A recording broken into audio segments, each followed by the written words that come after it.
There are, nobody ever likes to sit in the front row, except for Athene and Betty Ann. There are 2 spots here if anybody wants to come up. Oh, okay. Margaret, you were almost the first one here, so you get to do whatever it makes you happy. So, so let you guys in the back, you have to let me know if you can't hear me. I have a pretty loud voice, but if for some reason you can't hear me, let me know. Okay, can you hear me right now? Okay, good. In fact, my family supposed to be telling me to turn my voice down. So I invite any opportunity to speak out loudly. The second thing is all of these, we just had this done the last 2 days, these monitors. So when we're done, just give us feedback on if they worked, if they didn't work. We did a class here in March on heart health, and the feedback we got was people couldn't see the videos, they couldn't see some things, so we made some changes. So we are trying to perfect this system. So at the end, all your positive, negative, whatever, just helps us make these events better and better. So Stuart has been working up till the wire. Are we good to go? We're good? Okay. So thank you, appreciate it. So for those of you who don't know me, I'm Dr. Mindy Pells. This is my office. We just knocked walls down in here in January for this exact purpose.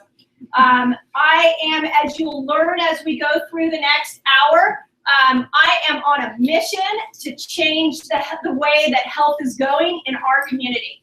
And I kept having this thought over and over again that my office was too small. If I needed to educate people, I was going to need to knock some walls down so I could fit you all in here. So, so I appreciate you being. It's a little bit tight in some areas, but again, I appreciate you being here, and I really, really hope from the bottom of my heart that you leave with your eyes open in a way you've never ever seen health before. How many people heard me I've been going around to different corporations. How many people heard me? I know, Ariel, you did. Okay. So I've been on what I call a health tour, where I've been going into different corporations. We've gone into about 8 now over the last 4 weeks. The feedback has been phenomenal. We have gotten people who have requested us to come back. We're actually now fully booked through the end of August. To go into these corporations. I'm going in at least once a week, sometimes twice a week. And I don't think that has anything to do with me. I think that has to do with the content that you're going to hear tonight. People this is my, like I walk away and I'm like, people are thirsty. They want to know how to do health differently. So, and just to kind of give you an idea of how thirsty people are, by a show of hands, how many people hope over the next 5 years you get to take more medication? Right? Okay, so we all laugh, but wait till you see, because some of the behaviors that you're doing right now are going to make you take more medication. So here's the thing about me is that if you don't like opinionated people, you might want to leave right now, because when it comes to health, I have some really strong opinions. So, okay, second thing, how many people hope they get a cancer diagnosis in the next 10 years? Nobody? Okay, how many people hope whatever pain they're in right now, that it only gets worse over the next couple of years? Nobody. Okay, so this is why I'm doing this class.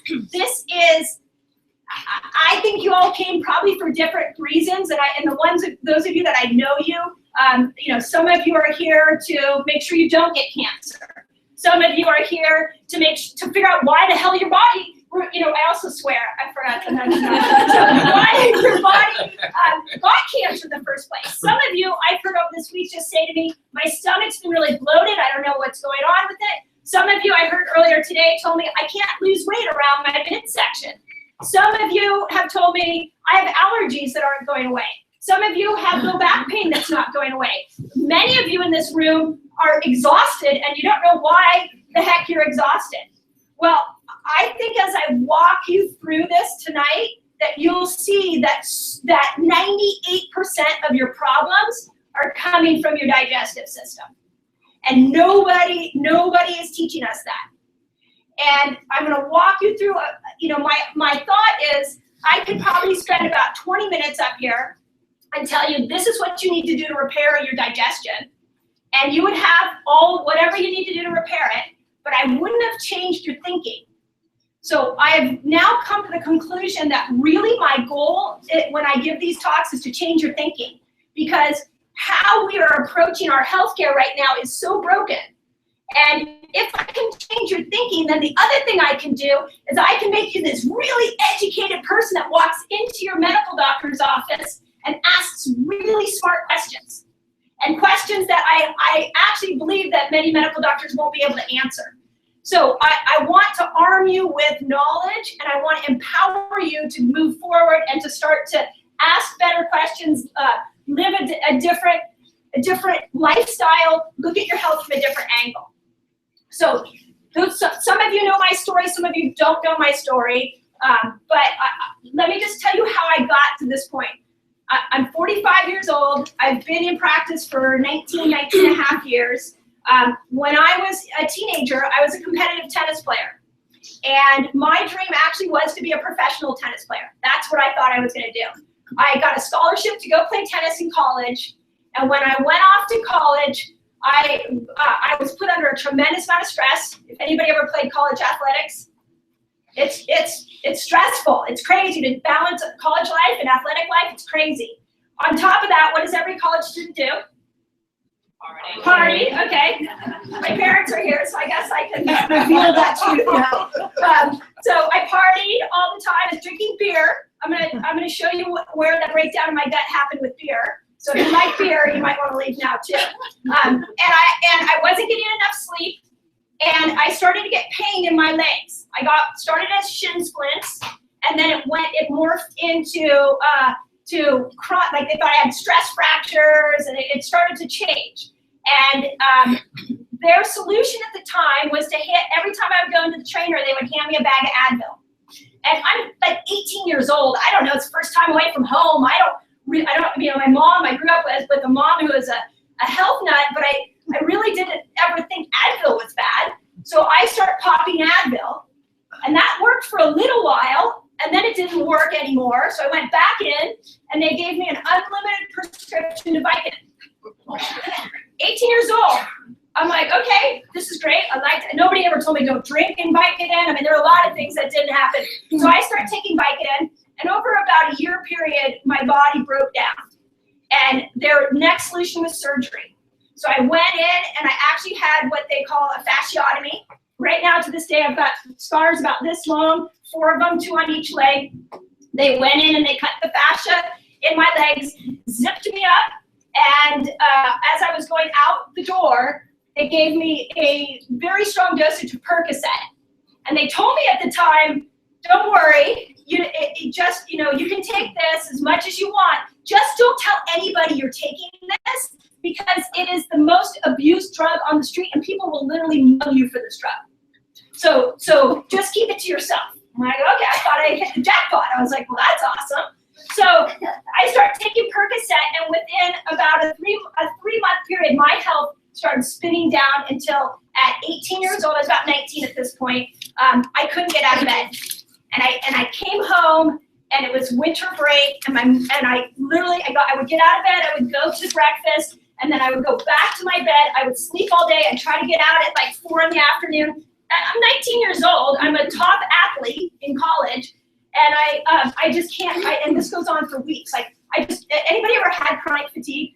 Is that curiosity? It is the worst experience on the planet, because nothing allows you to break out of this haze and this fog and this exhaustion.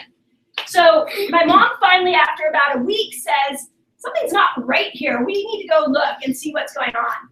And she took me I lived in LA, and she took me to a chronic fatigue specialist who sat behind this big mahogany desk. I have the day burned in my brain with a white coat on, very linear, and he looked at me, and my mom tells the story. I'm too tired to talk about myself. And my mom, after she gets it all out, says, can you help her? And is she going to be able to go back to school? Because the semester starts, and she's got it on a timeline. And he smartly responds back, well, does she look like she can go back to school? And this is the top chronic fatigue specialist in LA. They got multiple recommendations. He pulls out a list of drugs, and he says, well, we don't know a lot about chronic fatigue right now, but here are the medications that we know potentially have some effect on chronic fatigue. Okay, now let's just go back to Mindy as she started school. I wasn't getting sleep. I was eating wrong. I was drinking. I ended up on anti-inflammatories. I ended up on Percocet. I had a stressful surgery. I had a stressful life. All these things were compounding. Did I need more chemicals at that moment? No. And this is the reason I'm telling you the story, is that this is what's happening to everybody out there. We cannot talk about digestion without talking about toxins, because toxins are destroying our guts right now, whether you like it or not. So the end of my story was that luckily I have a brilliant mother who took me to 5 different doctors to do what we're doing in here today. And I changed my diet. I went on massive vitamin therapy. I learned to meditate. And at 19, I tried anything, and it really helped.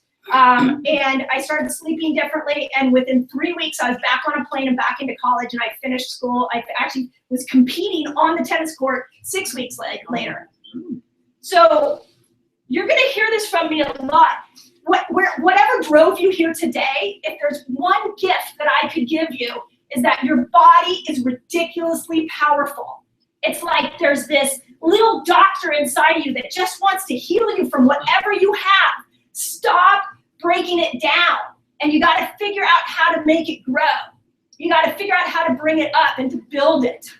So that's what I feel like my job is today, is to teach you how to build that doctor within, so that you, whether you're sitting at a cancer diagnosis or whether you're wanting to not get cancer, I want to teach you how you can do this.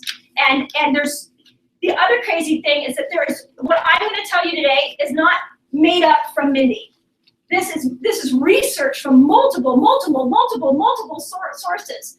I've just been able to, with the help of Maximize Living, really put it into a concrete path that will get you moving faster and get you in a direction that you want to go quicker. So the first thing you have to realize, how do I do this? Where's my, you're coming to be my person? Okay.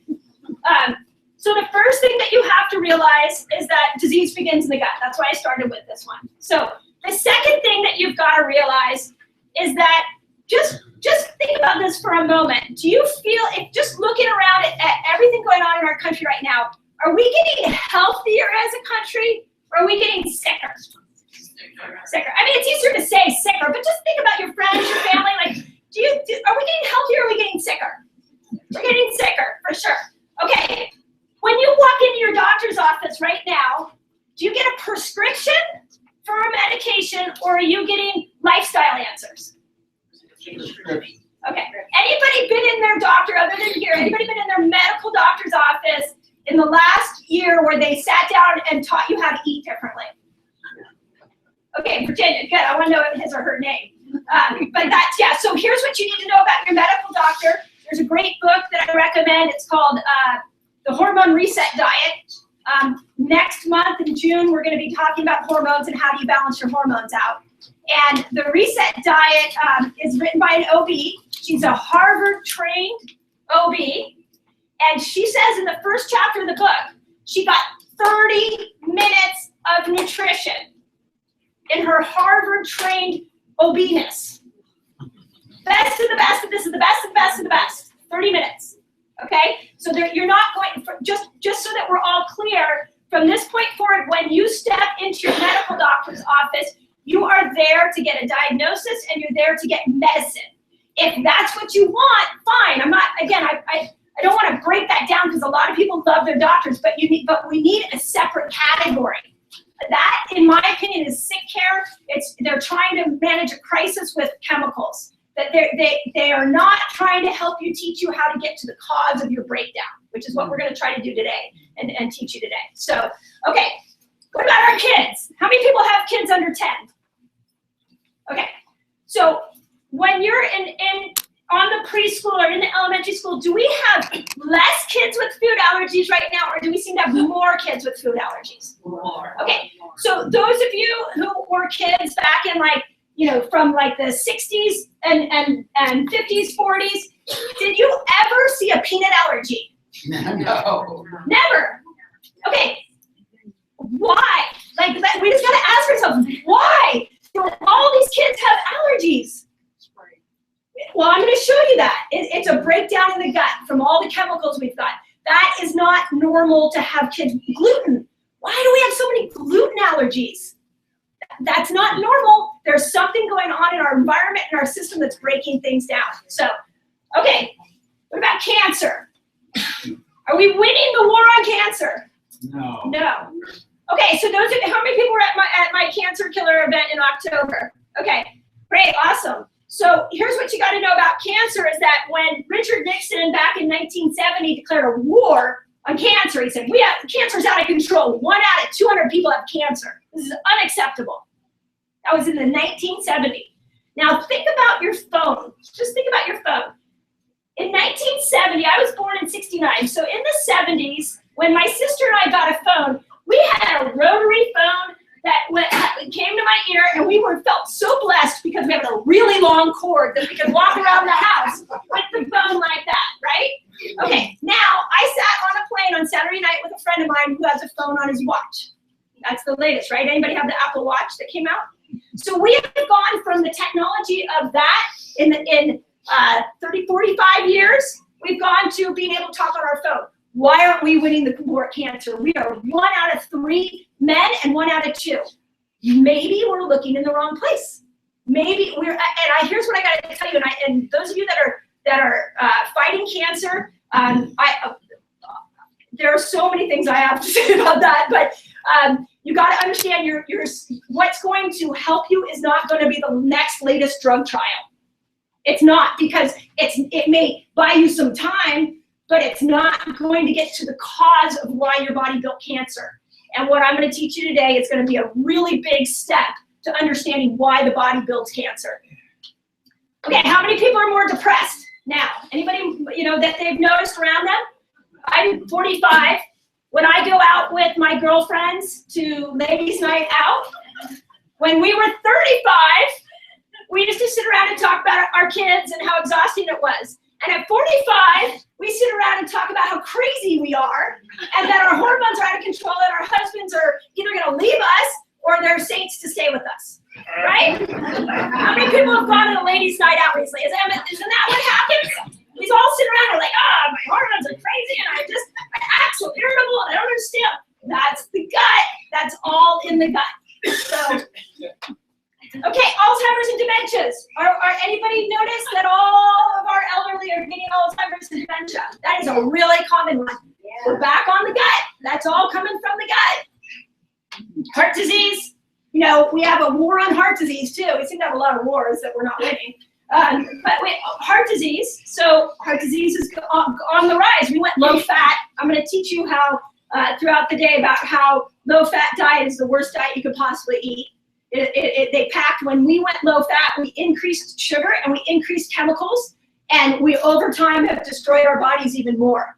So low fat diet, and I won't go into a lot of detail in this class on it, but on other class I will show you why low fat doesn't work, because it doesn't. So, and all the experts are saying that now. So we're not winning heart disease. Allergies. Anybody's allergies getting worse? So my patients that have allergies, this is what I typically hear. Is they come in this time of year and they say, oh, the pollen count is really high this year. The pollen count is really out of control.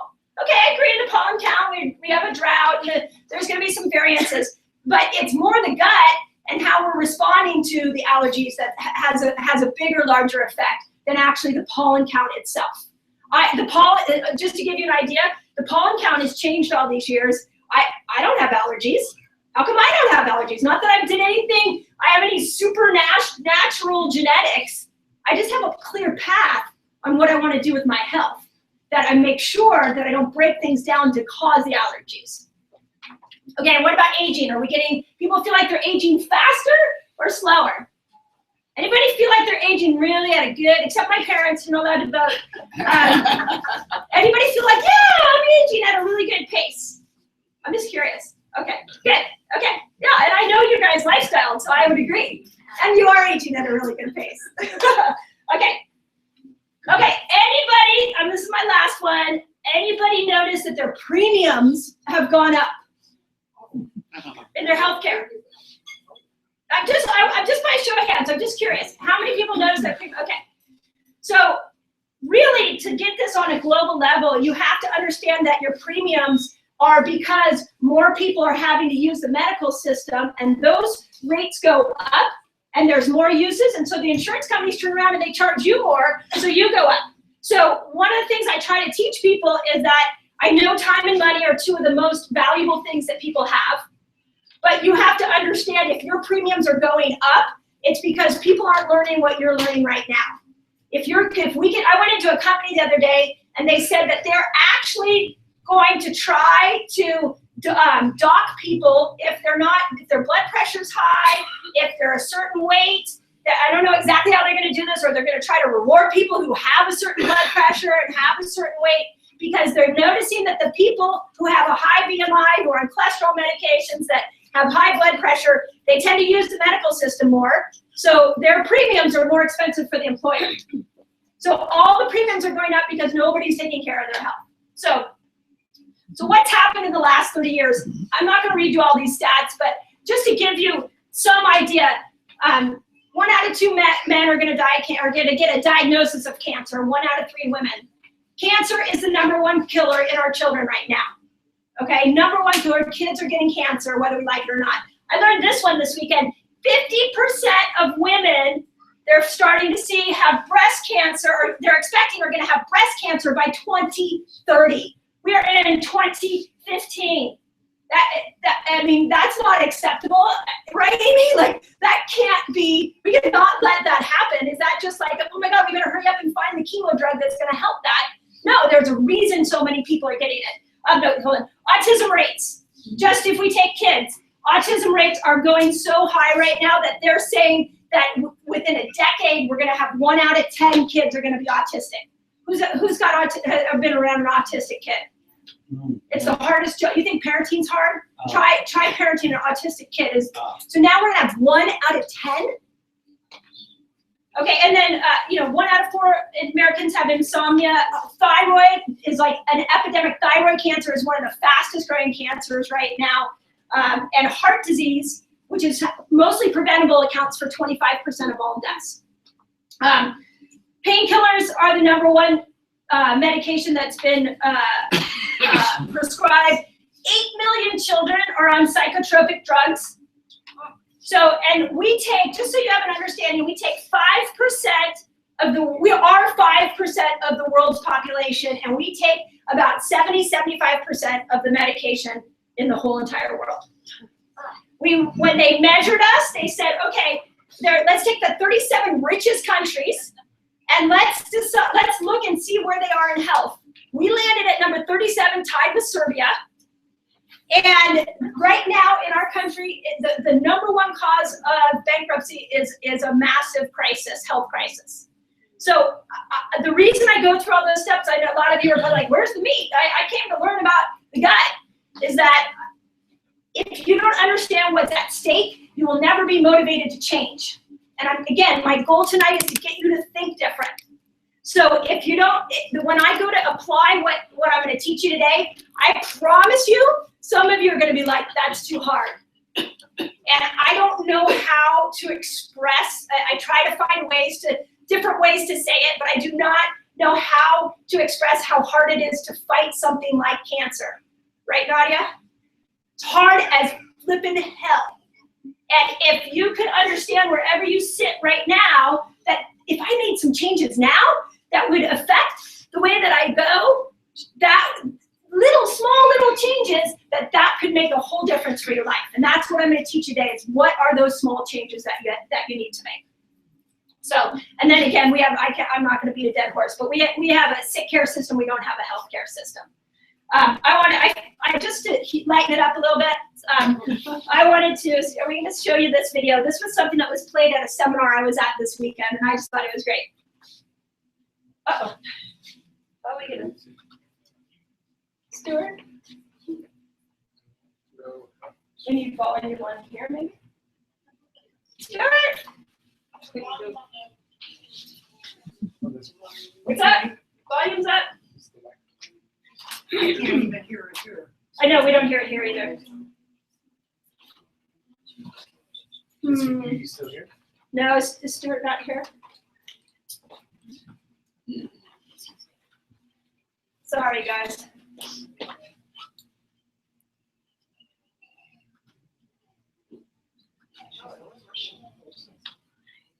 Yes.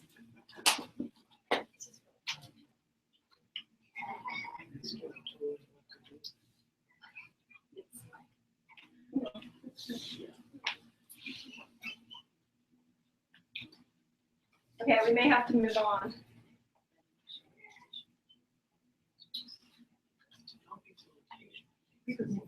Yeah. Okay. I will move on. I have some really good videos that I want to show. Okay, just move me to the next slide, and I guess. So if you go and look at the stats in reverse, 75% of diseases right now are preventable. 95% of cancers are preventable. 95% of cancers are preventable. I don't know if you all realize that. Let me say it again. 95% of all cancers are preventable. So we got to get people to start to prevent them. 75% of diseases are preventable. You have control. You have the driver's seat. So I'm going to give you the tools on how we start to. Can you play it? Okay, just give me the next slide so I can keep going. So when we look at the digestive, oh, I know what I'm going to tell you there. Okay. So how did we get here? Sorry, I have a train of thought that I want to go through. So I got sideways on that. So anybody been to the zoo recently? Okay. Anybody seen the koalas at the zoo? Okay. What does the koala do when you go and look at it? It sleeps. Okay. And is the koala near anything else, or is it kind of separate to itself? It's separate. Okay. So here's what you have to know about the koala. It sleeps for 23 hours a day. Wouldn't that be kind of cool or not? I don't know. And when it wakes up, it needs eucalyptus leaves. That's the only thing that it eats is eucalyptus leaves. If you put it and you gave it put it in a pine tree and it woke up and it had pine needles, it wouldn't make it. It needs eucalyptus leaves.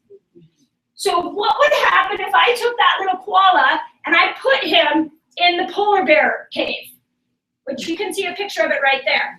So the polar bear cave is concrete, and it has no eucalyptus. It's got water. But if I took the little furry guy and I put him over right into the polar bear cave, and I have to point out that I would take the polar bear out because people say when I ask this analogy, they're like, "Well, that would be stupid." Okay, what would happen to that koala bear? What would happen over time? Okay, it would starve because it has no eucalyptus leaves, right? Okay, well, what if I gave it eucalyptus leaves and it still stayed on the hard concrete and in its wide open area and there's water in front? What do you think would happen to it over time? It would have a breakdown. It would break down. Its hair might fall out. It probably would stop eating because it would be so stressed. Its body would literally transform, okay? So here's where I'm going with this. This is what's happening to us right now, is that we've been taken from a habitat where we had less stress, we had food that didn't have chemicals in it, we had water that didn't have chemicals in it, we had air that didn't have chemicals in it, we moved around, we didn't sit at desks all day and do this, and we've been taken from that environment and put right into the environment that we have right now. So your day-to-day life right now is like taking, it's like the same equivalent of the koala going into the polar bear cave. Your body is not adapted to do what you're doing every day. So, and not to eat the foods that you're eating every day. So what I'm gonna start to do is teach you, go ahead, how do we get your body to start to adapt? For example, if you look at the chemicals in our body right now, they've done studies where one of my favorite is that they took the environmental working group, took 10 people over the course, or 9, this one was 9, they took over the course of the country and they pulled them from different areas so that they would have different toxic exposure. And what they found was over 200 chemicals in those people that were cancer causing, but they all came from different environments, environmental working group. So we're getting exposed to toxins. Good, sorry, I really need my clicker. So can you ask if they can find, hey Stuart? Yes. Can I get my clicker back? I'm lost without it. I don't. No? Okay. So they did the same thing in babies in utero. They found that before they were even born, they took 10 Americans. You can look at this as a TED Talk that they did. They took 10 Americans born, and they did the same measurements, and they found 500 chemicals.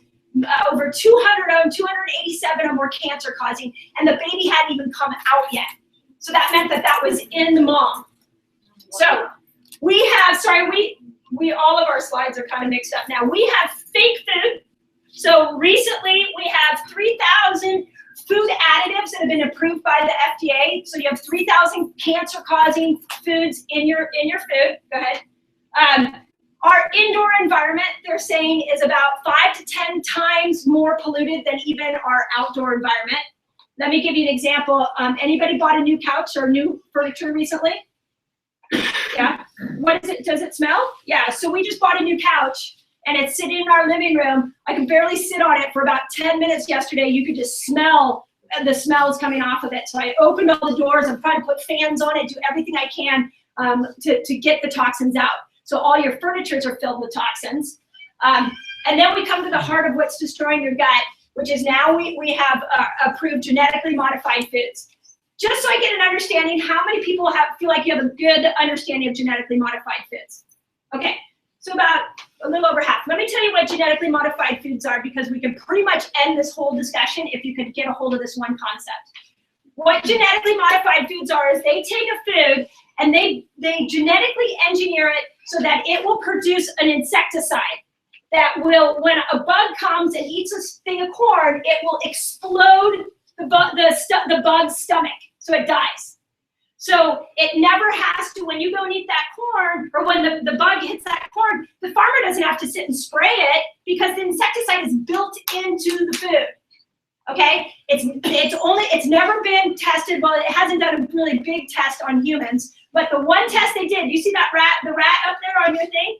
The one test they did, major test, big test, showed that it produces tumors in the human body, because it does the same thing to our stomach. When we eat genetically modified food, it causes our stomach to explode. And one of the things I'm going to teach about is leaky gut. So it causes your stomach to explode. Okay, so genetically modified foods, unfortunately, are only available in 2 countries, or fortunately or unfortunately, Canada and America. We're the only 2 countries in the nation that are in the world that are able to have, are allowing this food to be put in, and we're not labeling it. So I'm going to teach you about that and what we do with that. Thank you. When you look at the first 20 years of life, if you just look at the first 20 years of life, we got toxins in the womb. We are over-medicating our kids left and right. We've got antibiotics, which destroys the gut. We're going to talk about antibiotics here in a second. We've got kids eating fake fried foods, Gatorade. You know, when my kids eat Gatorade, I just always wanted to know why their tongue turns bright red and why they get a mustache. What chemical is in there that's causing their body to change like that? A Frappuccino is a milkshake and it's poison. Stop eating it. Baby shampoo. Okay, so there's a great website you should go check out. It's called Breast Cancer Fund. And the Breast Cancer Fund's job is to go and find where these chemicals are and fight the big guys and get them to stop putting it in there. Well, their most recent, within a year, last year, they actually found that Johnson & Johnson's baby shampoo had a cancer-causing agent in it. So they went to Johnson & Johnson and they said, this is not right, this chemical in here I'm going to show you. And there are a bunch of Stanford scientists, which is great. They went and said, I'm going to show you that these are cancer causing. You got to take this out right away. And Johnson & Johnson wouldn't take it out. So what they had to do is take them to court and battle it out. They finally got it out 6 months ago, Amy, something like that. They finally got it out. So now our babies can actually get the whatever was causing the no more tears was the chemical that was causing cancer. So, go ahead, keep going. So what we apply in our office is we apply a 5 essential path. We work with stress and how that affects, and you're going to see here as I break down the gut, that the stress is a big thing. We work with your spine and your nervous system, because your nervous system is the only way that your brain can talk to any other cell in your body. We work with your nutrition in such a big way that, you know, Dr. Carol and I were in Denver over the weekend, and I think I know a lot about nutrition. And I was blown away by what I learned on Saturday and all the new things I learned, because nutrition is just we're starting to know more and more and more and more about nutrition. We look at your fitness levels and we look at toxicity. Go ahead. And what we're seeing is that when you look at all the things that are toxifying us right now, that they're breaking down 3 systems. And if all you do is work on these 3 systems, fixing these 3 systems, I guarantee you can keep yourself off, from not having cancer, and you can reverse cancer, you can reverse diabetes, you can reverse heart disease, you can change the direction your body's going if you look at these 3 systems and you go, how do I maximize these 3 systems? And those systems are your brain and your nervous system. This is your nervous system goes down your spinal cord, out through your nerves. The only way the brain can talk to the body is through the nervous system. Just so we're all on the same page, all of us have cancer cells in us right now. Nobody's immune from this. But what's happening is the brain is going, ooh, I found a cancer cell, that's not right. And it sends a signal down the spinal cord and out through the nerves to attack it. Okay, so that's one of the things about why we look at the nervous system as being such a strong piece to everybody's health. Digestion, I'm gonna show you here in a second what is born out of the digestive tract. But the first thing you need to know is that about 70% of your immune system is in your digestive tract. So 70%. So if you've got damage to your nervous system and you have damage to your gut and you're trying to fight something like cancer, you are not gonna win. And unfortunately, chemo damages both of those things. And then your liver. All those toxins that I just talked about, your poor liver is trying to figure out how to keep up with all of those toxins. It doesn't know what to do with that. So right now, digestive issues are at top, the height of what we are seeing. If you just look at ulcers, we have people with 3.7 million people per year have ulcers. We've got 70 million people every year with digestive problems. $141 billion is spent on trying to treat these digestive problems. This is just digestive problems. And $13 million is spent on the hospitalizations of digestion problems. So, good. So what you have to start with is understanding, what does your digestion do for you? So what I find when I go and sit down to talk about digestion is that most people just assume it just takes my food and it mushes it down so then it goes somewhere and then eventually I poop it out, right? Like, that's what you think. You're like, okay, that's what it does. That is only like a small little part of what it does. So there are 4 major things that your digestion does for you. All of your vitamins, especially your B vitamins, are pulled out of your food and put into your body through the small intestine, okay? So if you are taking vitamins because you're hoping to increase like a multivitamin or a energy vitamin or even an omega oil, and you don't know the state of your gut, then you're basically wasting your money. So all the vitamins are taken from the small intestine and put into the body. We talked about the happy hormone, serotonin. So serotonin levels are produced about 80% of serotonin, 75-80% of serotonin is produced in your bloodstream or in your gut that goes up to your brain. What does serotonin do? Like, ridiculously happy. Do you know that when you go and you look at, you get a ding or a text on your phone, that you get a dopamine response just from that little interaction, like, bing, oh, somebody likes me. And you go to look at it, and they're showing that increases your dopamine levels. Same thing when you go to Facebook and has anybody ever gone on and been like, oh my God, I got 15 likes today, this is fantastic. And that's the same thing, you get a dopamine response from that. Well, you have serotonin in your body all day long that works to keep your happiness high. And that comes from your gut. It's all from your gut. Immune system, we talked about, and then your omega. So really key things happen inside the gut. Oh, good. Are we gonna get sound? Hope so. Okay. Okay, I'm gonna show you this one video because if we have sound, it's phenomenal at showing how the digestion works.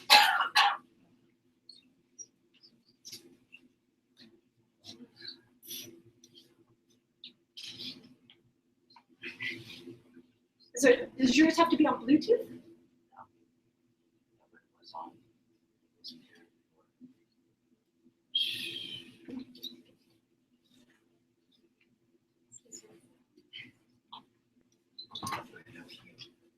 Is that transmitting you? Is that Okay, I'm going to continue on. I'm going to learn to be flexible in this moment. I handpicked some really good videos for you guys. So, I will send you the links to them because they're really great, and they do a good job, better than I can explain. So what happens when you eat a food? I'm just going to take you on a little tour through your digestion. We were going to show you National Geographic takes you on a little tour through a little baby, and it's a little bit better than what I can do, but let me kind of walk you through it. When you go and you eat, the very first thing that happens is you have enzymes in your mouth that begin to break down your food. And I'll send you these links, but if you can see that there's actually saliva that comes out from under the tongue, and it actually squirts into the food, and it mixes up with the food to begin the breakdown process. Then your food goes down into your stomach, and there is acid in your stomach.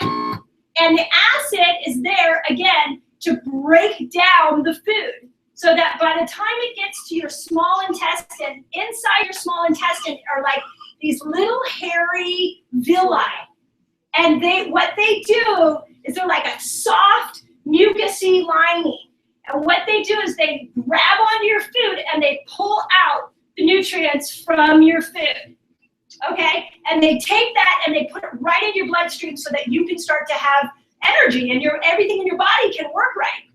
And then it takes the toxins. This is how genius we are. Is it takes the toxins and it sends it to the liver. So your small intestine with these beautiful hair-like villi, it takes the food and the nutrients, or it takes the nutrients and sends it for the good. It takes the toxins to the liver and it says, hey liver, break this down, figure this out, get this out of the system.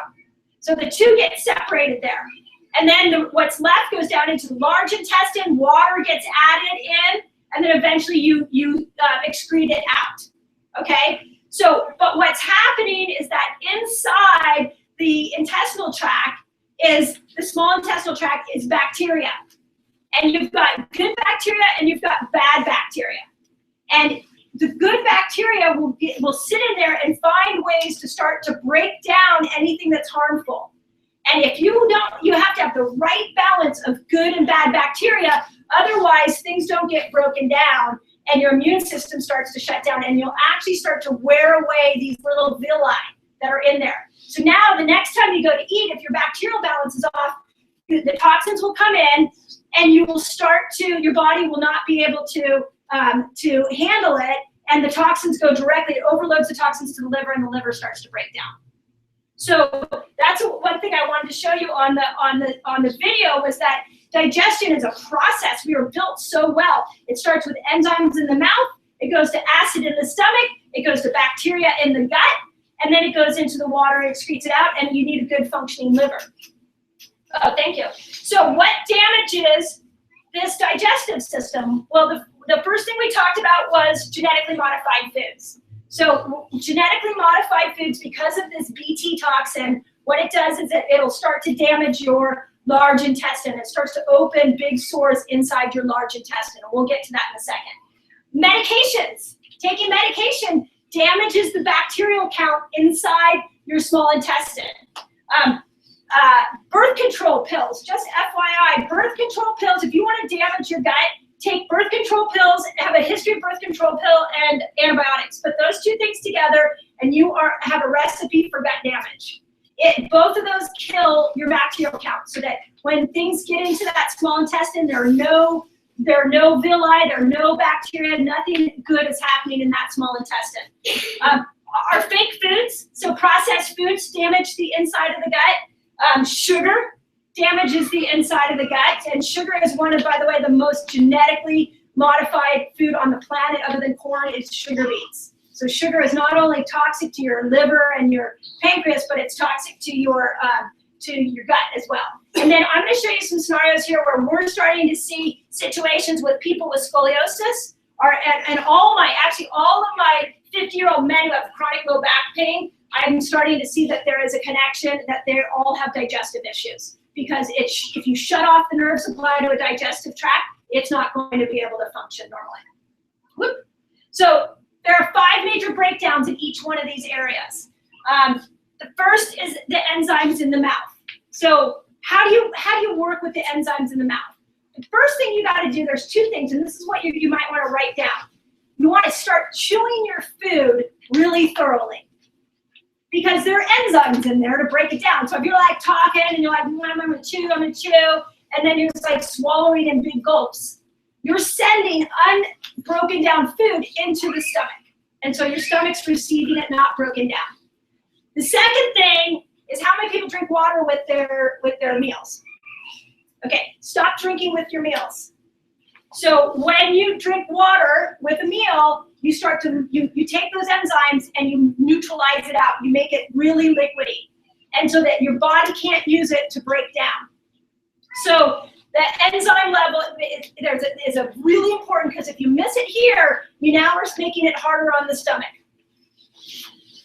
There's a great Dr. Oz video. I will look forward to emailing that to you. Okay, so how would you know if you had an enzyme deficiency? So really there's three things. If you have brain fog, that's one way that we know people have an enzyme deficiency. Rashes on the skin can be enzyme deficiencies, and then joint pain. Because you're sending this undigested food. And I'm going to explain this. You'll see as we go down the line of each thing, you'll see that there's common threads in each one of these. Okay, second, now let's go to the stomach. So the acid levels in the stomach. So anybody ever had heartburn before? Okay, so if you have heartburn, that is an imbalance in your stomach acid. So when the food gets down, there's really two reasons that you would get in. Well, there's three. Two that begins with, but what we try to do is fix the acid that we try to fix causes more problems. So the first is you didn't chew your food, right? It didn't break down, it went to the stomach, it's disrupting the acid balance, and so now it's going back up and you're getting heartburn, okay? Second thing, stress. Anybody have stress? Just out of curiosity. Okay, everybody's got stress. So when you're stressing, you actually are changing that balance in your stomach. You're changing that acid balance in your stomach, and you're causing your body to have too much acid, which will eventually go up into the place that we call the heartburn area, where you'll feel heartburn. So, and then the third thing is when you actually go to take an acid, it disrupts the acid balance. So it ruins it. So if you're taking Tums, it starts to ruin that acid balance. So now you perpetuate the problem. It just keeps getting worse and worse and worse. I don't tend to see a lot of these in my office, but I just wanted you guys, my goal is for you to leave and identify where you are maybe in any of these. So some people might, I know I have a few patients that have that heartburny stuff. That's coming from either enzymes or from the acid balance. How would you know if you had an acid problem? Burping, if you're a chronic burper, that's an acid imbalance. Heartburn, face, we're gonna see that a lot is all your skin, just so you know, all skin stuff is your digestion. All skin stuff is has very little to do with, I mean, it probably has a little bit to do with pollution, but it's your body's trying to get something out. There's something not right in there, so the skin is a beautiful way to get it out. So skin problems, fatigue, and hair loss. Hair loss is a big one that can be a stomach acid problem. But the biggie that we tend to see, the next couple ones are the biggies, is gut bacteria. Like I talked about, you need to have good and bad bacteria in your gut, and it needs to be in the right ratio. So I just want to show you, if you look at these two here, the picture up on the top is a healthy gut, okay? And so what happens is that your body will start, when there's a healthy gut, I wish I could point this out. So as you go down the intestinal tract, if you have, like it says digestion and absorption, if you've got a nice open area, there's no fermentation that's happening there, your body will absorb food really well. How do you not get fermentation? Is by what you eat and how much good bacteria you have. But it's when we start to get the fermentation that happens on that gut, from yeast, from sugars, from alcohol, from antibiotics, from birth control pills, from GMOs, when we change that inner lining, what ends up happening is your body will not absorb things. So you create a barrier for that absorption. So what destroys this gut bacteria? How many coffee drinkers in the house? And just so you know, this is my Achilles heel that I'm working on getting off of. So I'm on this path with you on that one. Okay, so coffee. So here's my thing on coffee. Most coffee has fungus in it. Okay, and it's highly pesticide. It has a ton of pesticides. So your coffee is one of the first, if you're having it every day, you're destroying that inner lining of your gut. So stop it or try to get off of it. What I've been trying to do is slowly back down, just do a little bit, because if you go cold turkey, you'll get headaches and all that kind of stuff. So yeah. Sorry, can we go like organic coffee? Organic is better. There is fungus-free coffee. I tried it. It was horrible. I'd rather do no coffee. But yeah, you can. There's a guy who did the Bulletproof Diet. Is a huge fungus-free coffee fanatic. It's not even funny, but yeah. So he's a fungus-free coffee fanatic, and he has fungus-free coffee if you want it. But we go organic all the time. The problem is when you go to Phil's and you go to Starbucks, you're not going organic. So that's one of the issues that we've got. Polluted water, so our water being polluted will start to change your gut bacteria. And then again, stress. Stress is one of those big things that will start to change as you're thinking negative thoughts, as you're concerned, over and over again. You're not only changing the acid of your stomach, but you're changing the bacteria in your gut. Those of you guys that are stressed, I'm going to show you, you're going to see as I go down the breakdowns of the gut, you're going to see that stress is there through all of them. And if you have read, if you're fighting cancer or you're trying to reverse cancer, I highly recommend that you get the Cancer Killer book I have up there. It is, what the Cancer Killer book has in it is that one of the Maximized Living doctors had 4 brain tumors. And he was eating really healthy. He was doing all the, kind of all the 5 essentials, not to the degree he does now, and the way that we teach it now, but he tried to figure out why the heck did he get cancer. And so one of the things that he started to realize was that things in his environment were breaking down his body. For him, just so you know, furniture was one of them. He had been through 4 remodels of offices, and he felt like it got sucked into his nose and up into his brain.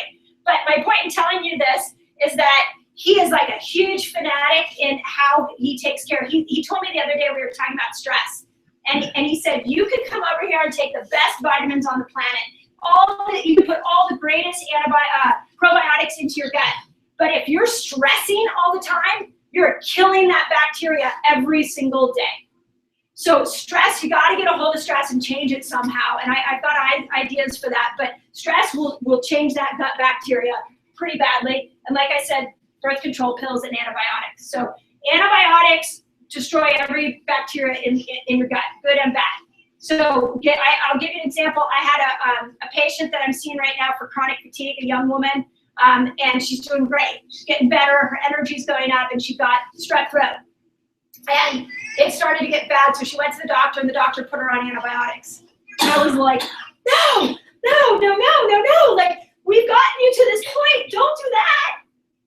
And so now we've got her on massive probiotics to build her back up so that she doesn't go have a relapse and slip backwards. So how do you know if you've got a gut imbalance?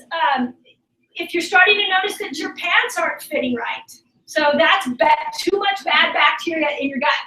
So all of a sudden, has anybody ever done that where you're like, God, did I put these pants on hot in the dryer? They sure seem like they're kind of tight. I had this happen the other day with my shirt. I was like, and then I put another shirt on. I'm like, everything is feeling tight. That can't be I didn't put it on a hot load. Right? So that if your pants are feeling tight, that's a sign of bad bacteria. Any kind of autoimmune problem, RA, lupus, Lyme's disease, all of that is a bacterial issue. Okay? Vitamin deficiencies. So if you go in and they say you're anemic and you need to take iron, that's great, but figure out why your body is not secreting enough iron. I think you'll find out if it's your bacteria in your gut. So rashes, like we talked about, and then what I haven't mentioned yet really is just all of your anxiety, depression, schizophrenia, Alzheimer's. They're all starting to research now that has to do with your bacterial count. So if you're not taking a probiotic, the fastest path to build your bacteria up is through a probiotic. Get yourself on a probiotic, add good bacteria in. If you're like, well, I don't have any of those symptoms, that's fantastic. But again, my goal is to make sure that you don't get them. That's what we're trying to do, is make sure that you don't end up with all of those symptoms. So Okay, next thing that happens it can happen in the stomach, but it usually happens in the small intestine, is candida.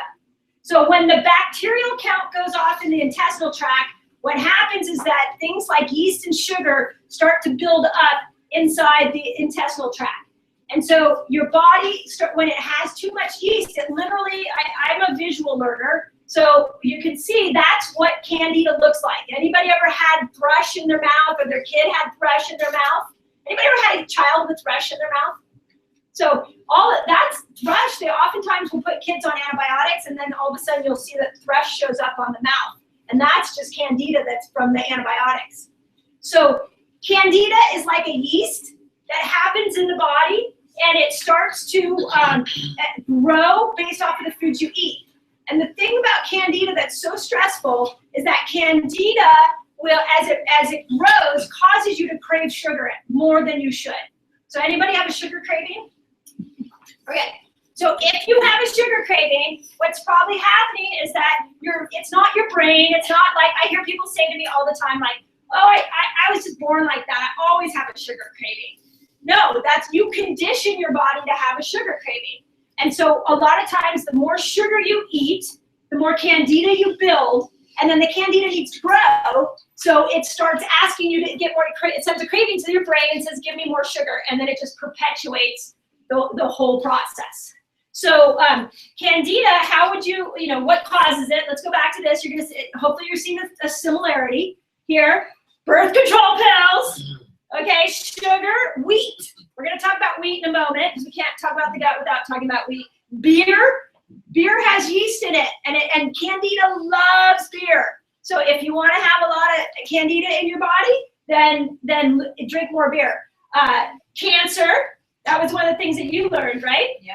Yeah, so Amy had intestinal cancer and tried to figure out why her body built cancer, and she found out that there was a candida connection. And so you tried to detoxify candida? What did you try to do?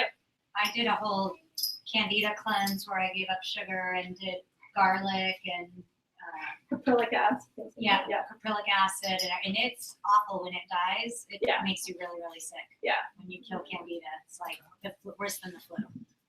Yeah. And So you feel good after you get it out. yeah, I bet. So there's a lot of connection right now between candida and cancer, because cancer, it leaves it wide open for a cancer environment. Wheat, well, I'm going to talk about wheat in a second, but just tonight when you go home, let me give you a homework to do. When you go into your refrigerator, just open up, pull your bread out, and read the ingredients. And if there is yeast in it, you are feeding candida every time you're eating bread. So even if you have gone gluten-free, what happens is that you are the gluten, or there's yeast in gluten-free breads often. So yeast is what makes bread rise, and it causes candida to grow. So you want to look at your wheat content. And how many people in the room are grain-free, or wheat-free? Just out of curiosity. Okay. So I'll go through wheat here in a second, but I'm hoping everybody will be wheat-free when we're done. What? Yeah, yeast and sourdough, but look at it. Sourdough has the least amount of gluten, for sure. But if it's sourdough starter and no yeast. Oh, I don't know. I have to look that up. I think maybe not, because I know. No, it doesn't have yeast. Okay, No. there you go. I don't think so. I don't think sourdough does. Yeah. So how would you know if you had candida? Again, we talked about cancer, skin, your hair and nails. If anybody feels like they're agitated and irritable more quickly, that's typically a candida growth in the body or in the stomach. If you have a foggy brain and you just feel like you can't think clearly, that's candida in the body. That it starts to affect the candida level will affect those organs as well. There is a test you can do. We talked about this in February at my makeover. It's called a candida spit test. You can look it up online, and you basically, what you do is the first thing in the morning is that you spit into a glass of water, and you look and you see if there's strands on, like if there's strands of spit coming down, if there's clumped in the middle, if they sink to the bottom.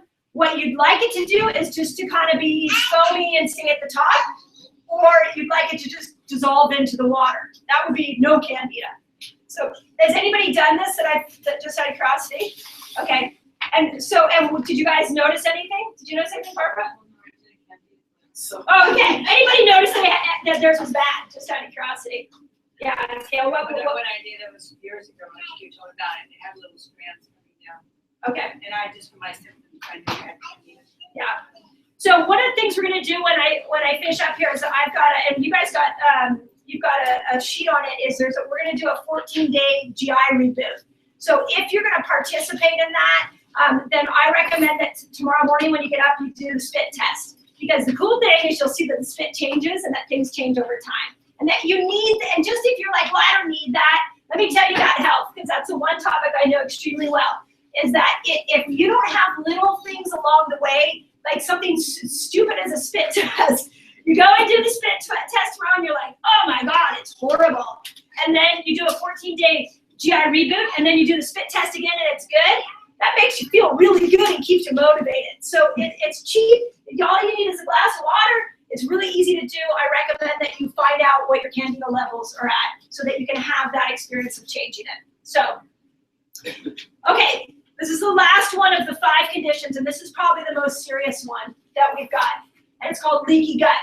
So from all the things I just talked about, candida, all the antibiotics, the GMO foods, the fake foods, all of that, what's happening is that you're literally getting open sores in your intestinal tract. And I would say that probably 90 to 95% of people have some form of leaky gut.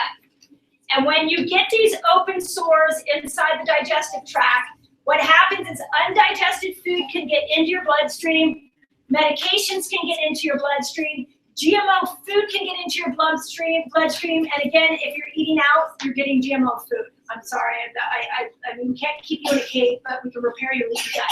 So all that gets into your bloodstream, and because we're so smart, the brain goes, whoop, this is not right, foreign invader, this isn't good, and it creates an immune response.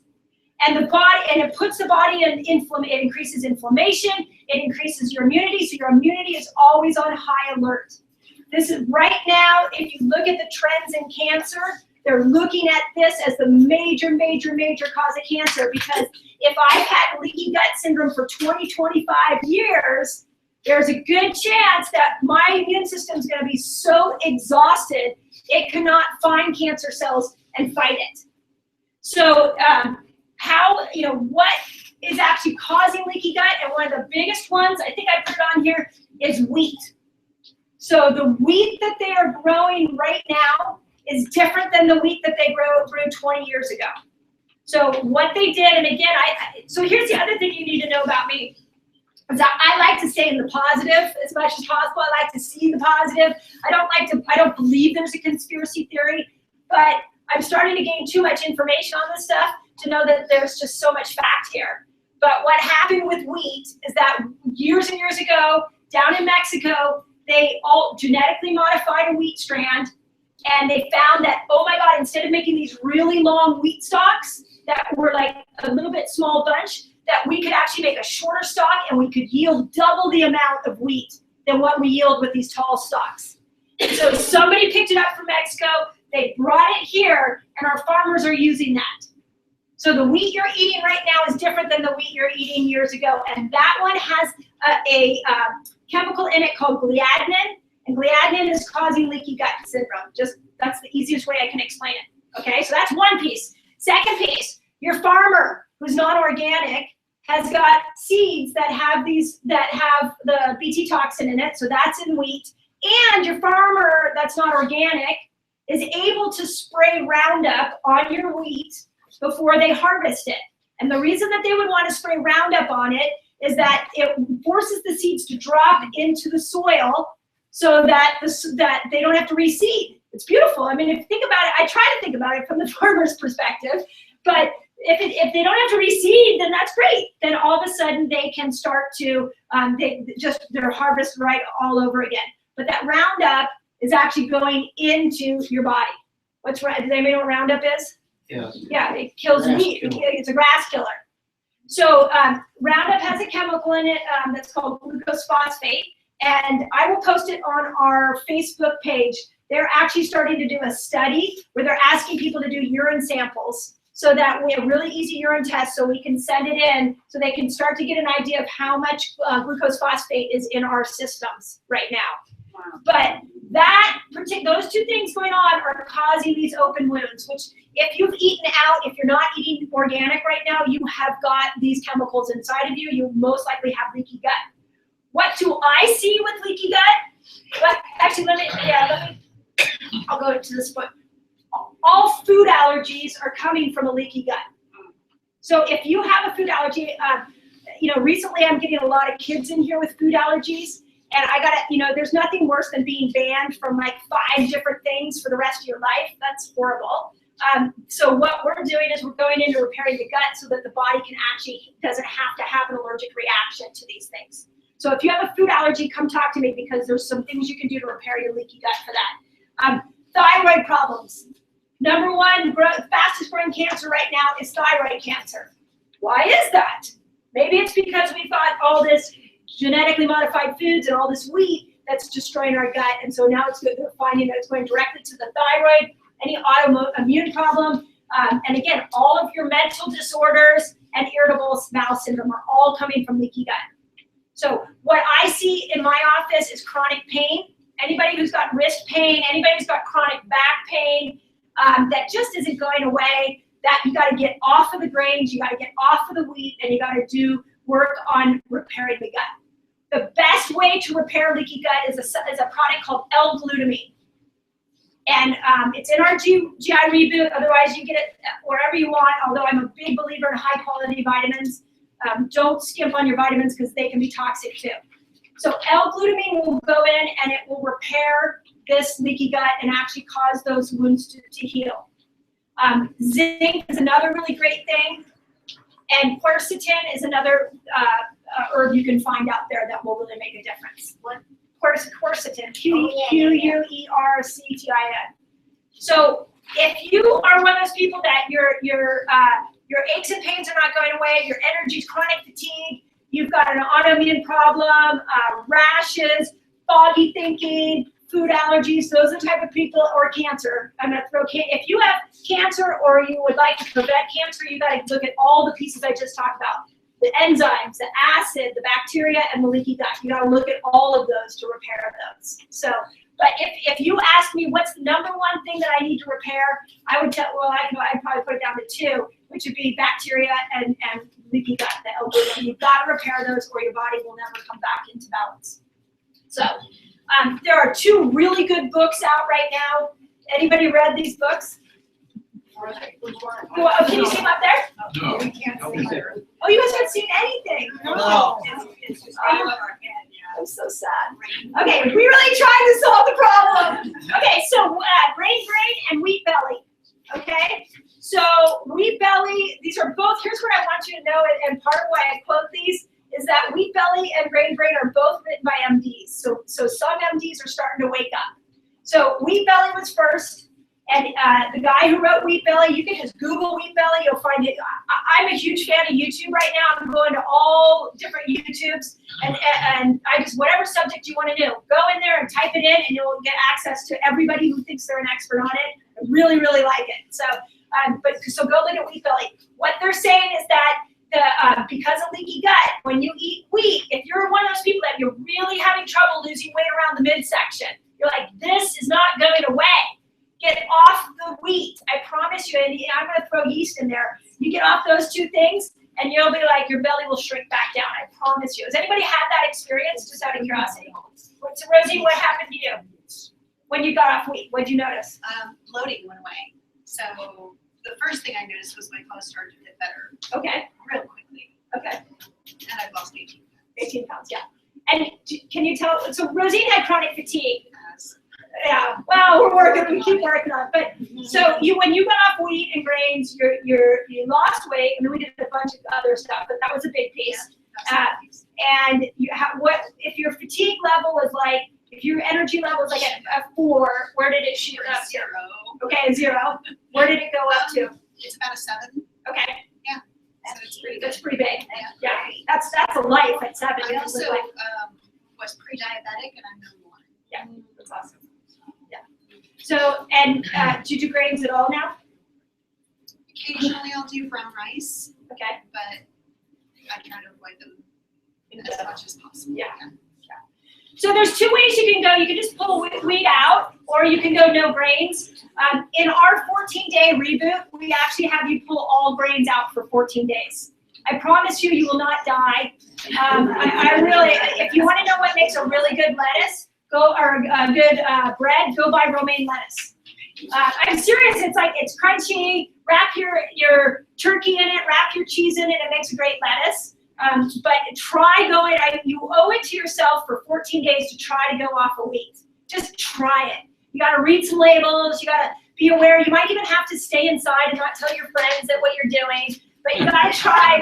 You got to try it. Because what I find is that 95% of the time, every once in a while, somebody will be like, they'll come marching in and they'll be like, I didn't notice anything at all. And okay, we got other issues there. But most 95% of the time, people tell me, I feel like somebody lifted a cloud off my head, off my brain. I lost weight, and I feel like I can function again. So you got to look at taking wheat out. Grain brain, this doctor also looked at the effects on the brain. What they're finding is because wheat and grains cause so much leaky gut, it causes an inflammatory reaction and your brain inflames. So one of the things they did with me with chronic fatigue is they wanted to measure the inflammation in my brain. And what my mom said to the guy was, well, let's just assume she has inflammation in there. What are you going to do for it? And instead of doing some fancy test, it tells us, just tell me how to fix it. Let's just plan on the fact that she has brain. And so that was part of my whole process was really back then from what we knew is I went at 19, pulled all grains out of my diet and I stuck with vegetables and protein, very limited fruit.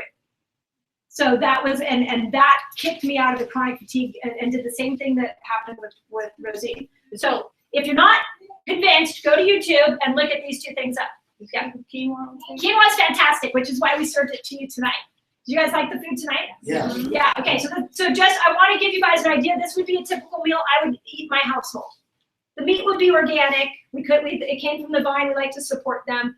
So I apologize that the meat's not organic, but all the meats that you should eat should be organic because non-organic ones all have toxins in them. So, but the quinoa is organic.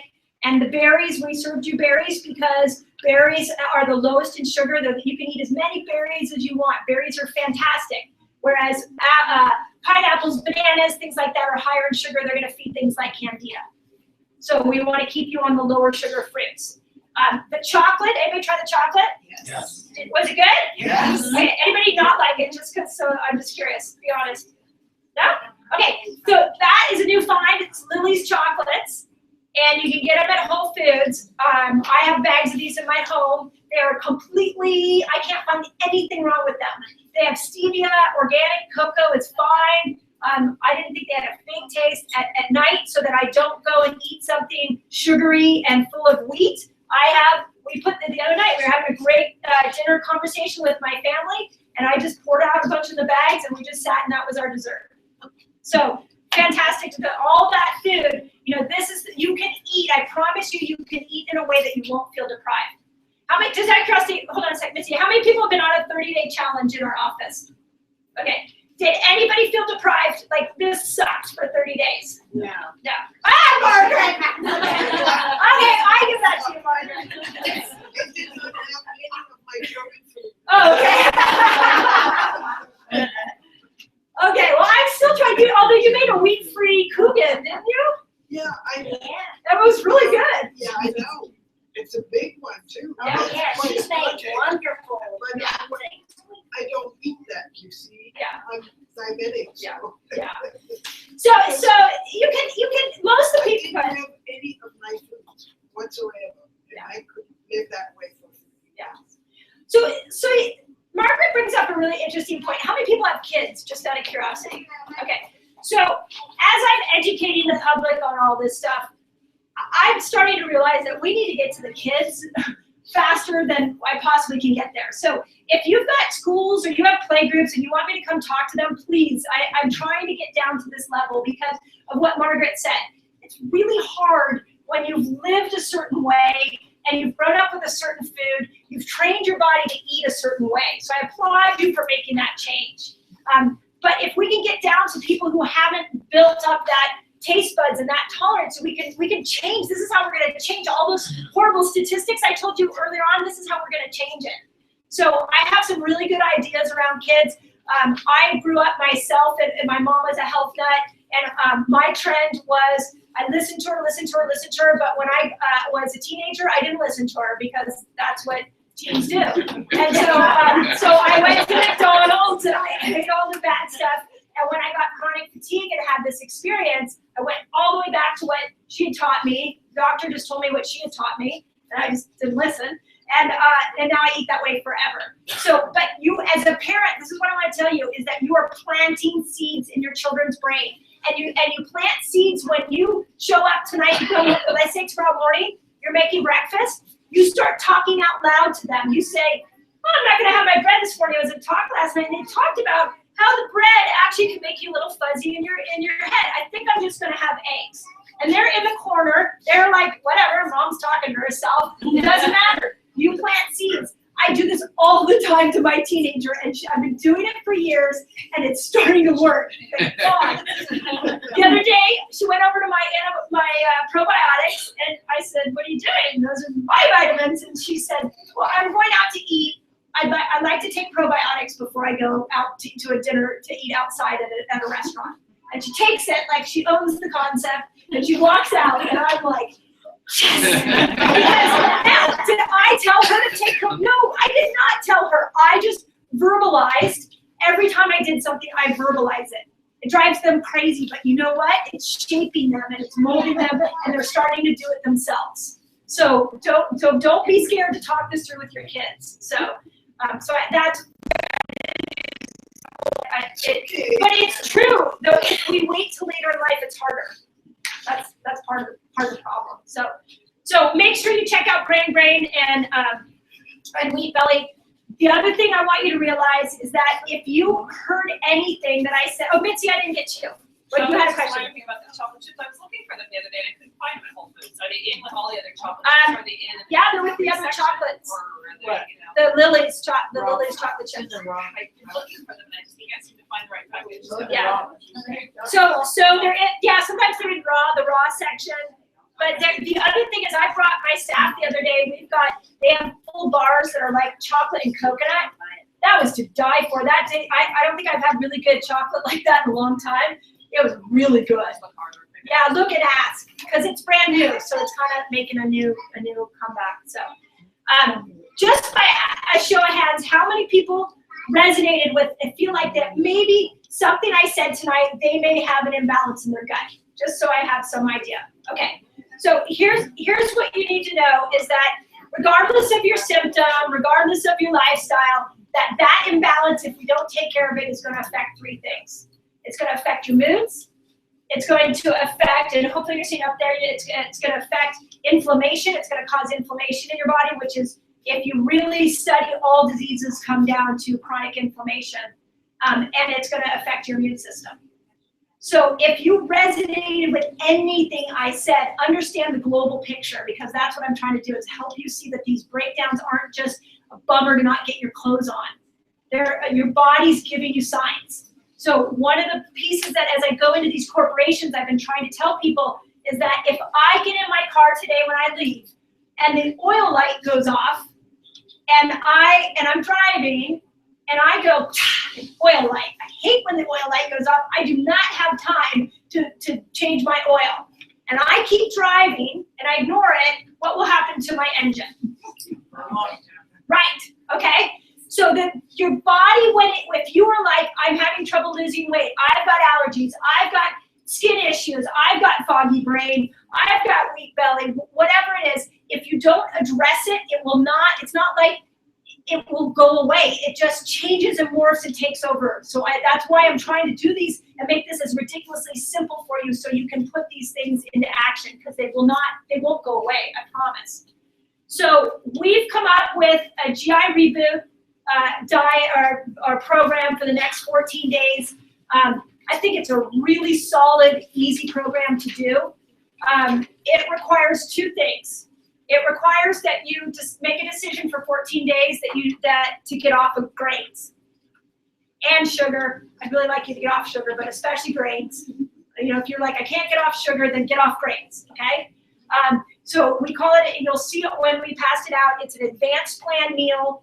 Advanced plan is the easiest way I can say it is you're gonna eat protein, vegetables, and fat. You can have as much fat as you want. We love fat, by the way. How many people love butter? I love butter. We go through sticks and sticks and sticks and sticks of butter, but the butter we use is grass-fed butter. So I have a very specific type of butter that I like to use, and it should be organic. But you're gonna eat protein, you're gonna eat fat, and you're gonna eat vegetables, and you can have all the berries and green apples that you want. Those are the 4 things that you're going to eat, okay? So you're gonna eliminate the wheat, you're gonna eliminate the GMO food. You may not maybe you don't eat out for 14 days. I mean, genetically modified foods are in most restaurants, unless you go to Chipotle. Yay! So Chipotle, just so you guys know or don't know, has just last week said that all their food is non-GMO. I think we should all go have a party at Chipotle. I know. So you can go into Chipotle and get non-GMO food. Tyson Chicken said that in 6 months from now, all their chicken will be hormone antibiotic free. So they're listening, people are listening and waking up.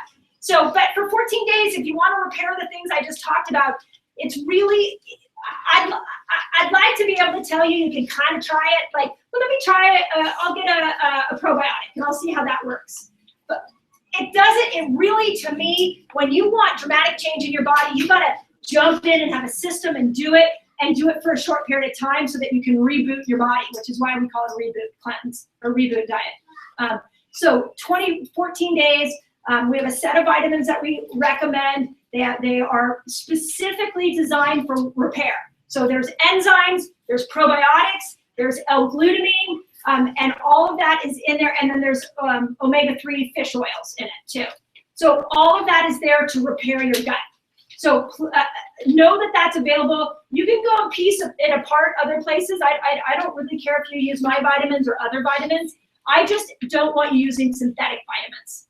So with synthetic, and if you don't know the difference, then I recommend using my vitamins because we want it to be food-based, high-quality vitamins. Otherwise, you could go, like you could get on, I see this a lot with patients, you can get on Amazon and decide, okay, I'll look all those things up.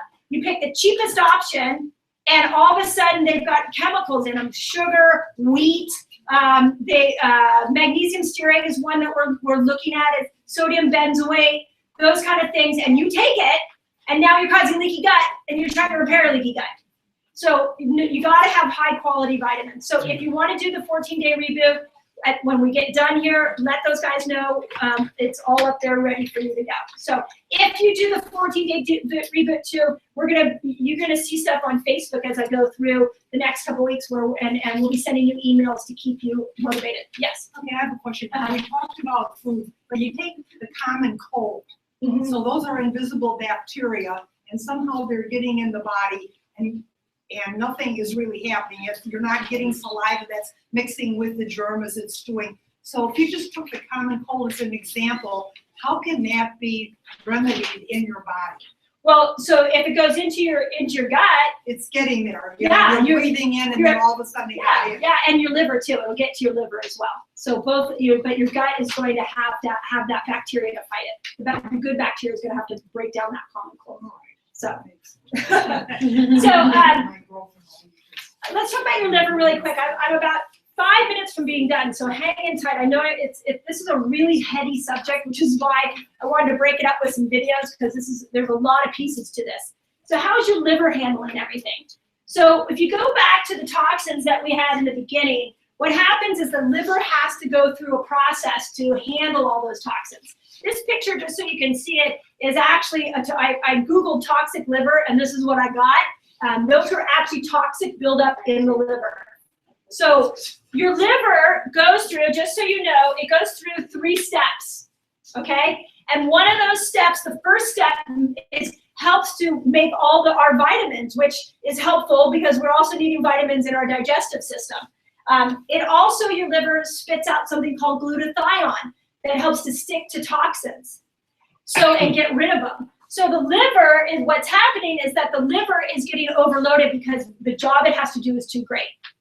So you've got, if the liver gets stagnant, then the toxins spill back into the small intestine. This is when you have a serious breakdown, a health breakdown, is that your body has gotten to a point where you've got leaky gut, bad bacteria, and this is not like, oh, that must be somebody else. This is happening to most people. They've got a bacterial imbalance. They don't have enough enzymes. They've got leaky gut, and they've been living a toxic life for so long that the liver is so toxic it's now spilling in back into the small intestine. And so that's when your body completely, so when you get cancer, when you get an autoimmune problem, when you get chronic fatigue, it's because all those scenarios are happening. So if you're not familiar with this book, this is another book I highly recommend. It's Suzanne Somers. It's been my latest and greatest book that I've been reading. A lot of the information I brought you tonight came from this book. So Suzanne Somers has written like 25 health books. So, and she is basically explaining how, with the help of interviewing many medical doctors, she is explaining how the toxic load our bodies are going through is damaging the liver and the gut, and that's leading to everything. So I had, again, another really great YouTube video I wanted to show you. I'll email it to you, explaining what she's gone through. So you pick up a copy of her book, or yeah. She went to Dr. Luke. Oh, really? Oh, that's funny. I didn't know that. Sure, you have found. Yeah, interesting. Huh. So she's a bright cookie. She's not Chrissy from Three's Company anymore. Let me tell you that. When I saw this, I saw her interviewed on a. Anybody watch The Quest for the Cures? It was an 11 episode. Nadia, you watched it. Wendy, did you watch it? The Quest for the Cures. Okay, so if you're interested, if you're have an issue with cancer or you're fighting cancer, come talk to me, because there's a great episode that I've been following. It's called The Quest for the Cures, and it shows how our bodies have been breaking down to the point that we're building cancer. So she's interviewed multiple times in it, and she's smart. She knows her stuff, but she brings back every health problem back to the gut and back to the liver, and I think she's spot on. So you want it. The other thing that she does that I highly recommend is that she customizes all of her nutrition. So we're doing this now at our office, and that is where we will actually do a urine test and a blood test to see where your vitamin deficiencies are, if your liver is congested, if you've got neurotransmitter imbalances, if you have bad bacteria, if you've got yeast in your system. We can actually now, with a really easy test, you literally pee in a cup, we send it out, and it gives us a reading, and it tells us, personalized to you, what's going on. So all you guys that have come in as fairly recently into my office, we're doing it now on everybody, because it's that powerful of a tool for me to be able to help figure out how to take your nutrition and customize it for you. So if you're interested in that, if you haven't, we haven't done it on you, let Jessica know, and she'll explain that a little more to you and get you set up for that. But that is a really phenomenal path to understand where your breakdowns are. And that's one thing that Suzanne really recommends, is identifying what's personal to you. Okay, I'm almost done here. So I want to finish up with this. Everything that I talked about leading up till now, your digestion, your liver, it is controlled by one thing. And what's that one thing? What controls everything in your body? Your brain, okay? So I'd like you to think of your brain like your best friend. Everybody, how many people have that one person you could call, and if life really sucked, it wouldn't matter if it was 2 a.m, you could call them, they would answer, and they'd be right there for you. Who has that friend? Hopefully a lot of people. Okay, so that's your brain to your body. Your brain is scanning you all day long. It's trying to find cancer cells. It's trying to identify where things are broken. It's trying to repair you all day long. And the only way that it can get those messages out into the body is through your spinal cord and your nerves, okay? And this system is so important that we were designed with like a bony case around the outside of this amazing system. No other organ, think about it, no other organ in the body. The liver doesn't have a bony case around it. The digestive system doesn't have a bony case around it. No other organ in the body has a bony case around it, because they are not as important as your spinal cord. So if I was your medical doctor and you walked into my office and I said, well, gosh, it looks like your liver, instead of being here right next to your gallbladder, is now over here on the left side of your body by your spleen, would you be concerned? Yes, you would be. Okay, so when we look at the spine and this bony case, it is meant, and hopefully you can see it up there, it is meant to have curves. So what happens, and the reason it has curves, by the way, is so that when we're walking around, we're like a spring. Our body, and nothing damages that spinal cord. So what happens when I take you and I put you at a computer all day long, like this, and I take that curve and I put it into like a reverse position, or I take a young child and I put a child at an iPad for hours like this, and then they grow up and I put them at a Game Boy and they're like this, and then I put them in school and they're like this, and then they're 15 and I give them an iPhone and they're like this. This is what's happening in my household. And so we're constantly doing all this. Do you think that is helping the curves in your spine, or do you think that's damaging them? It's damaging it. So I have been a chiropractor for almost 20 years. 20 years ago when I x-rayed people, everybody had a normal curve. Nobody ever. I remember the very first day I saw an abnormal curve, I sat and I looked at the x-ray and I was like, what's wrong with that? Like, I didn't learn about that in school. I don't know what that is. And I stared at it for hours trying to figure out why that thing didn't have a curve. And about a year ago, I did the same thing with the lumbar spine. I had never seen a lack of a curve in the lumbar spine. And then I, one day, looked at my x-rays, and now I see that it's changed, the lumbar spine is changing. And over the last year, I've seen all, like especially little kids, are all coming in with changes in their curve. Because everybody's growing up like this, and they're reversing their curves. So your brain, if I've got a digestive problem, my brain is trying to get down there and heal it, but I've taken the messenger system and I've put pressure on it so it can't get it there clearly. So if you don't want to believe me, and you love your medical doctor and you want to believe your medical doctor, then let's just go to medicine and go, okay, well, what are they saying about the changes in their curves? So there are 2 studies right now about these curve changes. The first one is, they call it text neck. An orthopedic surgeon in New York started seeing more herniated discs in the neck and at younger and younger ages, and he went and he looked at what is the similarity of all these patients, and the only common denominator he could find was everybody had a smartphone. Another medical doctor at the University of Southern California decided to really look at the impact on the nervous system when you change these curves. He called it forward head posture. And you'll start noticing everybody's walking around with forward head posture where they're like this.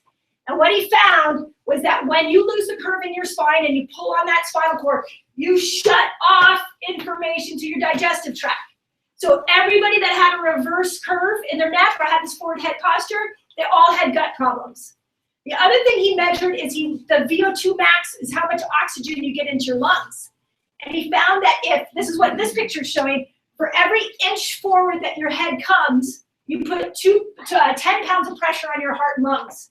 And that you're actually getting 20 to 30% less oxygen into your heart and lungs. If you go 3 inches forward, you're starting to put as much as 42 pounds of pressure onto your heart and lungs. So they had 30% less oxygen. And then the third thing that they found was that next to the stomach, the next place that serotonin is produced is up here in the neck. And so they found that when your head is forward like this, your serotonin production went down. They measured that in the blood. And so, just so you know, antidepressant use is up like 400%. There is amazing like Prozac is starting to beat Advil, and Vicodin is like the top drug. Well, you just saw the imbalance in the gut, and we've got imbalances in the nervous system. So in my office, we take this really seriously, and we measure everything. You guys that are patients of mine, you absolutely know this, but you have to, like, Carol and I flew to Denver, and we spent all Friday with a group of the top spinal correction doctors in the nation, showing us what we're doing and how we can correct the spine as quick as we possibly can, and the techniques that we can use. The techniques we use in here are weird, I get that. But you know what? They get results like what you see right there. This guy, we brought back his curve in 1 month. We were able to bring back that. I know this guy, he did his home care. Hello, people who don't like the home care? He did his home care. This guy did his home care. Totally changed he lost weight, his energy went up, his pain went down, his blood pressure went down. His whole health was transformed, but just by changing that, getting that kind of pressure off of his spine. Amy told me I think you told me years ago or 6 months ago I could use your X-ray. I'm pretty sure you told me that. So if not, I'll close it right now. So okay, so Amy, one of the things we found with Amy, she shares her story a lot, is when she came to me, she had intestinal cancer. Now with her, she figured out that a lot of it was her beauty products, and I didn't go much into beauty products, but I absolutely agree with her. It caused an endocrine disruptor in her body, changed her hormones. But the part of the other piece of the picture is that this is her X-ray. The one on the left is her X-ray. That's her lumbar spine. It should be straight, to give you some idea. So she had, and I remember looking at those X-rays the very first time with her, I was like, oh my God, no wonder you had intestinal cancer, because you had chemicals coming in from one end and you shut off the nervous system on the other end. There's no way the body could self-repair. Now the woman on the other side is one that absolutely broke my heart. She at 25, she had irritable bowel syndrome, and the doctor put her on steroids to help her irritable bowel. Okay, and he kept her on there for 7 years. After 7 years on steroids, she was having so many problems because the steroids weren't helping. She went in and they said, your gut is completely damaged. We can't even find the small intestine. We do not know what's going on. We need to remove your small intestine. Okay, this is where I get irate. They put her on steroids, and then they decided that they ruined that organ, so they need to get it out. So they get it out of her body. 33-year-old, she shows up in my office with a colostrum bag hanging off the side of her body. When we adjusted her, we had to work with the colostrum bag. 33, beautiful young woman. And if that doesn't scare you enough, all the surgeries she went through trying to repair her gut that was damaged from the steroid use, she has $1 million bill. I am not over exaggerating. It was like $1 million something to UC San Francisco for all the surgery she had, because she didn't have the proper insurance, and so that's what ended up being her copay. Now, in that time, just so you know, nobody ever, I asked her, did anybody ever sit down and talk to you about diet? No. Not one time did they ask her, if somebody's going to remove your colon, please talk to them, but find out something about diet. Nobody talked to her about her diet, and this was the X-ray I took of her, which her spine was completely distorted and shut off the nerve supply. So these things are real, they are happening to people, and there are things that you can do about them.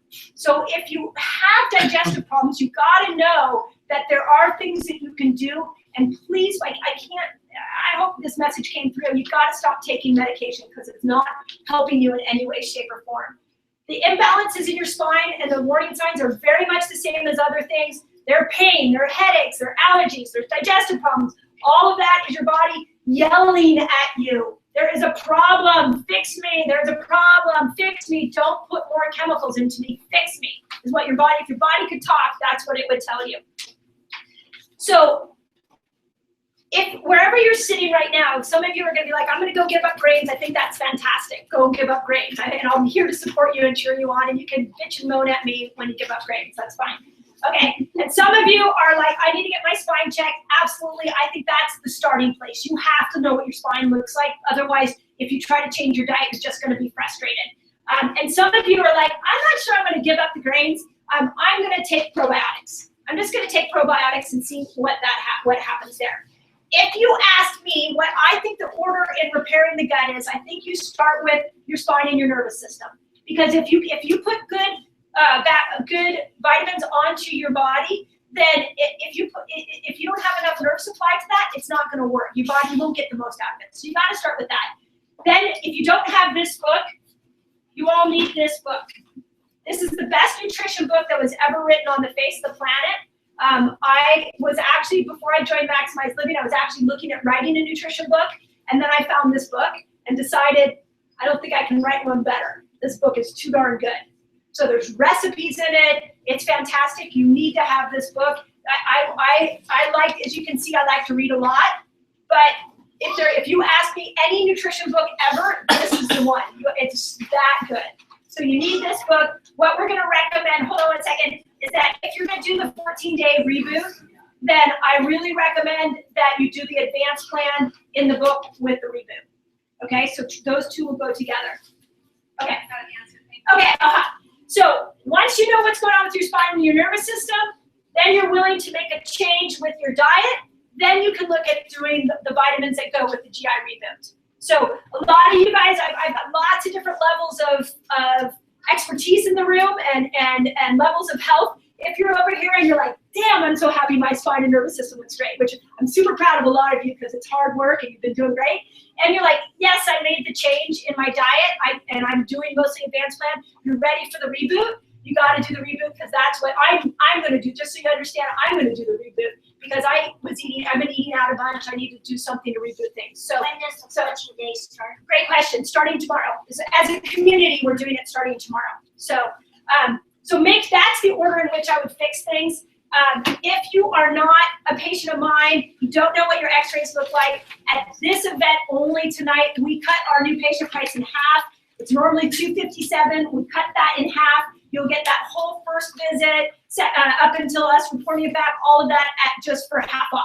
That's just tonight. I'd love to have you anytime, but if you want that to know what's going on with your spine and at least have that knowledge, please take me up on that. The exciting thing, just so for you guys that have been around a lot, since I've been going to these companies, we have a 2-week waiting list right now. It's really cool and really bad all at the same time because I want to open up room to serve the whole community. So I've opened up a few time slots for you guys that are interested here tonight that are outside of my normal hours so that I can sit down with you and really get a good idea of how I can help you. I also do a 100-question questionnaire that will tell me where there are other breakdowns in your health. So that's your 3 options. Know what's going on with your spine, do your advanced plan work, and get on your GI reboot. Those are the basically 3 things. I ask that you take one of those steps tonight because if you leave here and you do nothing, then I promise you that your body starts to go downhill, and tomorrow somebody will talk you out of it. You will say, oh, I'm gonna get off wheat. And somebody, I guarantee this is gonna happen. And somebody's gonna say, oh, I tried that, it didn't work. Or somebody's gonna say, yeah, I tried that. And you know what happened is that it didn't work at all. I did it for 2 weeks. I didn't notice anything. And it was so hard. I can't believe you're trying that. And you'll start to have people talk you out of it. I promise you, that's one of the things I'm trying to do in here is create a community. Because you need support around you as you make these changes. Otherwise, the world tries to talk you out of it, I promise. So let me finish up with these 2 things. If you asked me, how do I change my health? I'm scared about all the toxins. Does anybody feel like that? Because I feel like that. Anybody feel like, oh my God, there's a lot of toxins? Okay, here's the formula for fixing your health if you have a lot of toxins. So first, you need to make health a priority. Okay, there's no system on the face of the planet that's gonna help you if you don't make health a priority. Second, you need a system. Stop dabbling in health, get a system. That's what I think Maximize Living offices are phenomenal at doing. We will do that for you. We will give you a system. There are 400 Maximize Living offices nationwide. If you have loved ones in other areas, I have a patient today told me she has a sibling in Alabama. And so we're gonna get her to a Maximize Living doctor so you can get a system. And then the third thing is you gotta surround yourself with a community. Look at the 5 people around you right now and look at how they're doing health. If they are not doing health the way that I described tonight, you will not be a healthy person. So we are like the 5 closest people to us. So you gotta have that support system and so we try to create that for you here. I'm gonna finish up with a couple of thoughts. I know a lot of you guys know Lanny, so part of my mission and why I'm getting out to people is that what you heard tonight really was the formula for cancer and how do you reverse cancer, how do you prevent cancer. And for those of you that don't know Lanny, she had breast cancer, was given 3 months to live, and she extended it for 10 years, doing partly what I taught you today. And when she passed in February, 2 weeks before she passed, she and I, just so you understand the context of this, when we would do a talk, about half of this room would be filled with people that Lanny brought.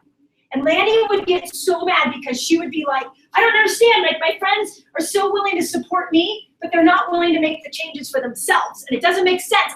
It's harder than heck to reverse cancer, so why don't they prevent cancer? Because those two things are the same thing.